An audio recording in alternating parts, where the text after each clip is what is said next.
आप देख रहे हैं बिहार डॉट समाचार। अब तक के मुख्य समाचार। भव्य मुहूर्त के साथ पटना में शुरू हुआ भोजपुरी फिल्म नारी की शूटिंग। विश्व मूर्ति फिल्म्स प्रोडक्शन और पिकासो प्रोडक्शन के बैनर तले बनने वाली बहुप्रतीक्षित फिल्म नारी की शूटिंग का आज भव्य मुहूर्त के साथ शुभारंभ हुआ। फिल्म का मुहूर्त पटना में हुआ और इसकी शूटिंग पटना के विभिन्न रमणीय स्थलों पर की जाएगी।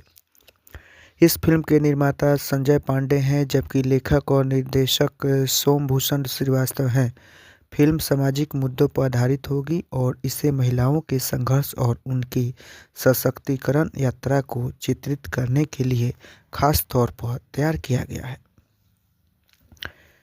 नारी फिल्म एक समाज के लिए संदेश देने वाली कहानी है, जिसमें महिलाओं के संघर्ष, उनके सशक्तिकरण की कहानी और जीवन की चुनौतियों को दिखाया जाएगा।